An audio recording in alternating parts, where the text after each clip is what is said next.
বাসায় সে ম্যাডামের খবর মানে নিউজ করে, তো সে নিউজের আর কি একজন ম্যাডাম।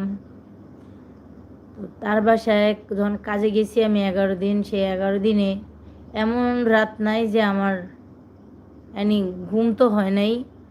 তারপর হচ্ছে ওইখানে আরও একটা হিন্দি মহিলা ছিল, মানে ইন্ডিয়ান একটা আন্টি ছিল, আর আমি দুইজনরে একসাথে এনেছি এক অফিস থেকে কাতারে যখন প্রথম প্রথম আসছি।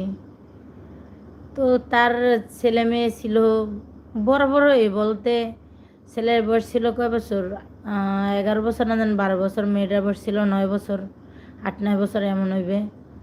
তো ওরা কি করতো, ওই আমরা থালাবাটি ধুইয়ার থুইয়াইতাম, সেই থালাবাটির ভিতরে পাকঘরের পুরো পাকঘর বইরা থালাবাটি ধোয়ার যে সাবান আছে না, লেমন যে ফেরি সাবান, ওই সেই সাবানগুলো বইরে থুইয়া দিত।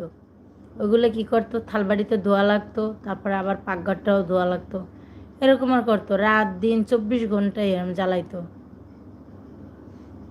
তারপরে ধরেন যেই জামা কাপড় ধুইয়া শুকাইয়া আয়রন করতাম, সেই জামা কাপড় আয়রন করা জামা কাপড় দিয়ে ফুটবল ছাড়াইতো। বুঝছেন, এই দেশের পোলাপান ভালো হইলে ভালো, খারাপ হইলে খারাপ।